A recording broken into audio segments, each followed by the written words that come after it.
Kalau putus hubungan dengan Allah, tampai bagantuang ngalah putui, tampai bapijak ngalah taban, ndak kamano bagayut lai. Kepada siapa kita akan mengadu kalau Allah yang membenci kita di dunia dan akhirat? Kaum muslimin, untuk itu mengingatkanlah kita kepada putra putri kita, kepada istri kita, perkara salat ini. Mudah-mudahan sekeluarga kita diselamatkan oleh Allah dari api neraka dan dimasukkan ke dalam surga Jannatul Naim.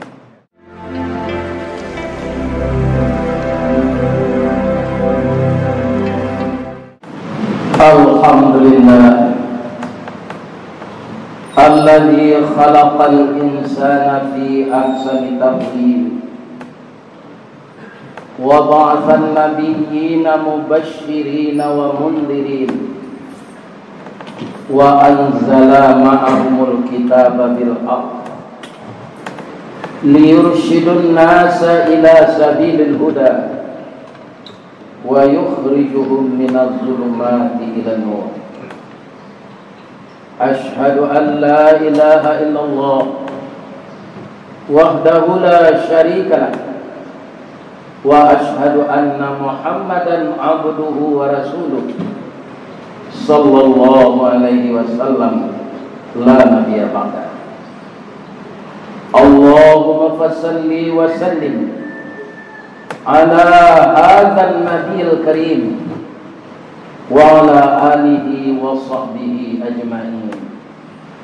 Amma ba'du, fa ya ayyuhal muslimun al-hadirun, inni usikum wan nafsi wa iyaya bitaqwallah wa ta'atihi fi kulli waqtin la'allakum turhamun. Ittaqullaha haqqa tuqatih wa la tamutunna illa wa antum muslimun. Qala Allah subhanahu wa ta'ala fi kitabihil karim, a'udzu billahi minasy syaithanir rajim. Bismillahirrahmanirrahim.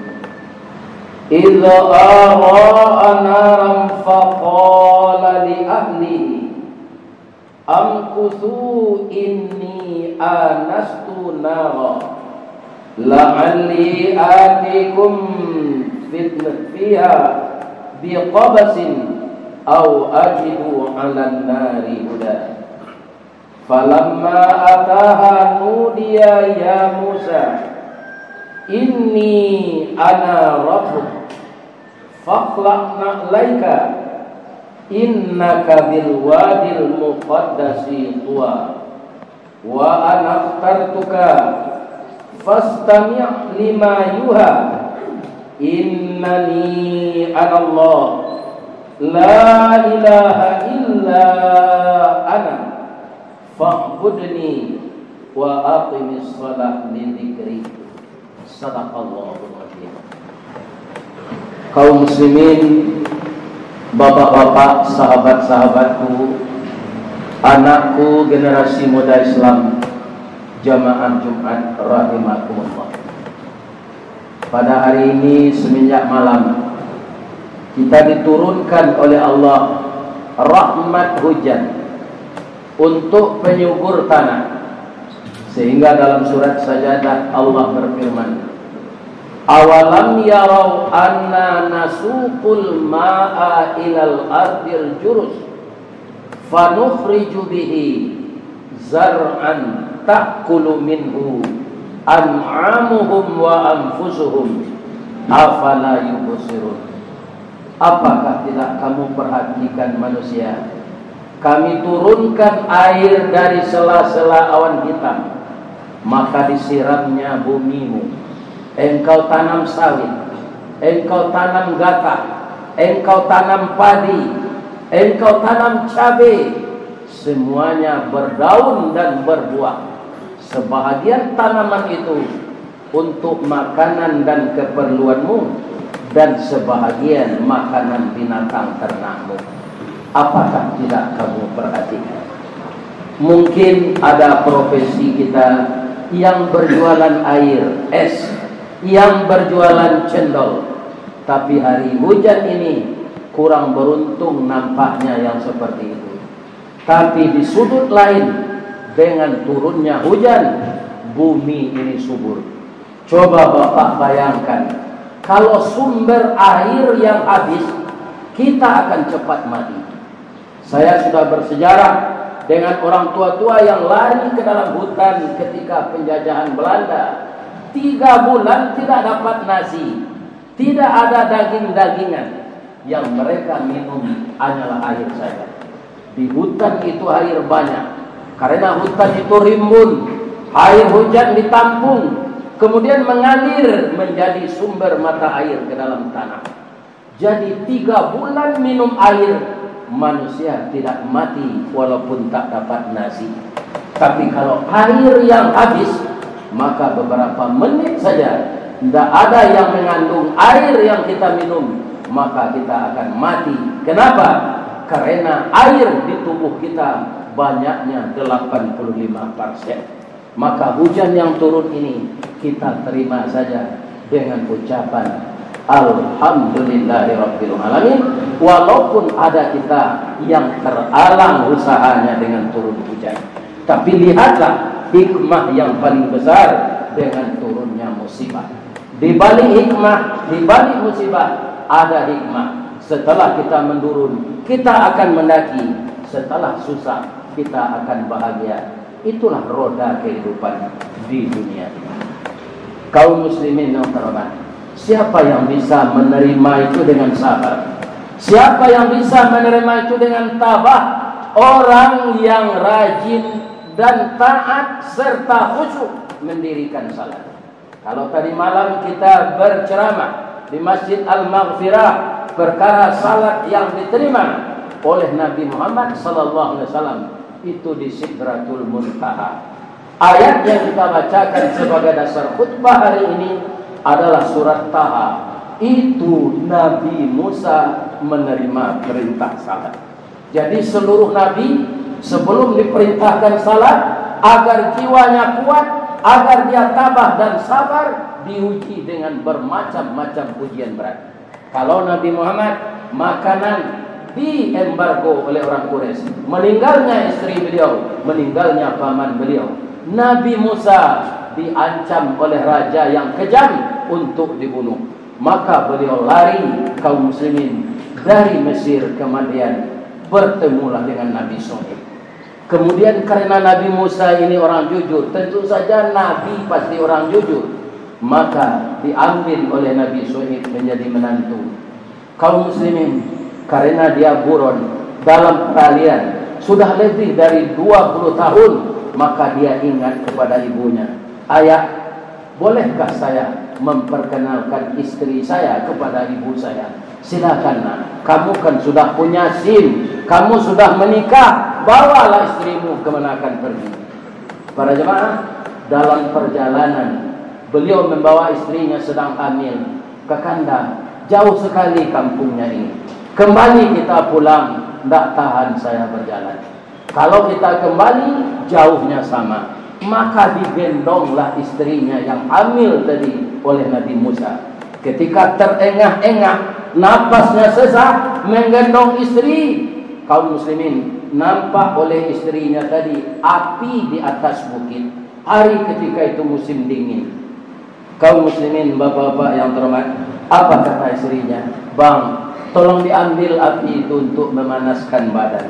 Nabi Musa karena santun kepada istrinya, ketika dia melihat api itu, berkatalah dia kepada istrinya, "Inni anastu nara." Saya akan ambil api itu, mudah-mudahan saya bawa untuk memanaskan badan.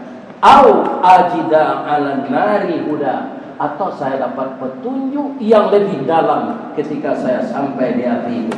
Ternyata apa yang dilukiskan oleh pikirannya, apa yang dipandang oleh matanya, apa yang diingat oleh hatinya, terjadi keadaan yang sebenarnya.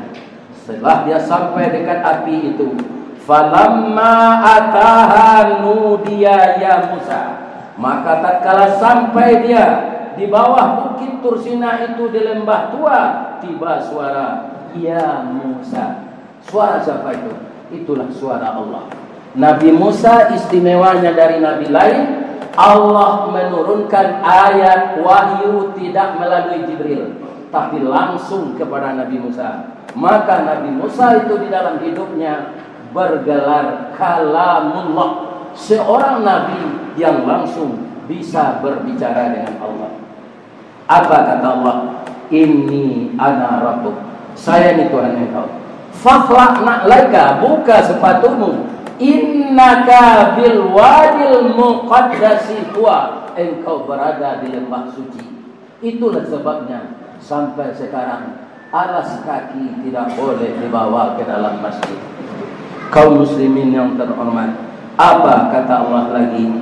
Innaka bil wadil muqaddasi huwa wa anaftartuka. Sebanyak ini orang di Madian di Mesir, engkau yang saya pilih menjadi rasul saya. Fastami' lima yuha, dengarkanlah wahyu yang akan saya sampaikan. Innani, sesungguhnya saya ini, anallah, saya adalah Allah. La ilaha illa ana, tidak ada Tuhan selain saya. Fa'budni, sembahlah saya. Wa aqimis salat li zikri, dirikanlah salat untuk mengingat saya. Cuma caranya saja yang berbeda dengan Nabi Muhammad. Nabi Muhammad di atas langit, Nabi Musa di atas bukit. Begitulah beliau menerima perintah salat. Jadi ibadah utama semenjak Nabi Adam sampai kepada Nabi Muhammad adalah ibadah salat.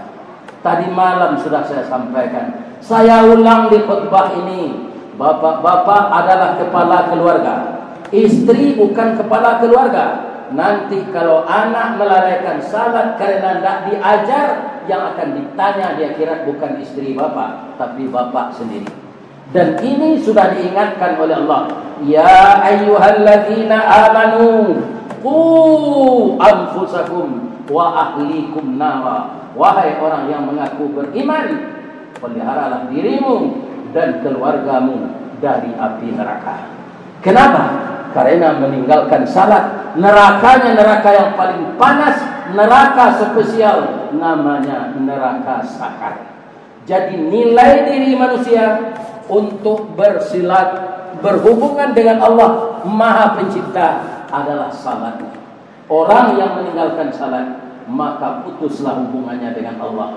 Kalau putus hubungan dengan Allah, tampai bagantuang nala putui, tampai bapijak nala taban, ndak kamano bagayut lai. Kepada siapa kita akan mengadu kalau Allah yang membenci kita di dunia dan akhirat? Kaum muslimin, untuk itu mengingatkanlah kita kepada putra putri kita, kepada istri kita, perkara salat ini. Mudah-mudahan sekeluarga kita diselamatkan oleh Allah dari api neraka dan dimasukkan ke dalam surga Jannatul Na'im. Barakallahu li wa lakum fil Qur'anil azim wa nafa'ani wa iyyakum minal ayati wa dzikril hakim wa taqabbala minni innahu huwal ghafurur rahim. إن الله وملائكته يصلون على النبي يا أيها الذين آمنوا صلوا عليه وسلموا تسليما. Alhamdulillah alladzi arsala rasulahu bil huda wa dinil haq. Segala puji bagi Allah yang telah mengutus rasulnya dengan agama yang benar. Suatu saat agama yang benar ini akan mengalahkan agama-agama palsu yang dikarang oleh manusia. Allah yang mengatakan begitu kepada kita. Asyhadu an la ilaha illallah wa asyhadu anna Muhammadar Rasulullah. Allahumma salli ala Sayyidina Muhammad wa ala ali Sayyidina Muhammad. Qala Allah Ta'ala fi kitabihil karim, a'udzu billahi minasy syaithanir rajim. Bismillahirrahmanirrahim. Qul huwallahu ahad, Allahus samad, lam yalid wa lam yulad wa lam yakul lahu kufuwan ahad. Di khutbah yang kedua ini saya ulang, kalau Bapak sudah tahu. Kalau belum tahu, saya kasih tahu hari ini.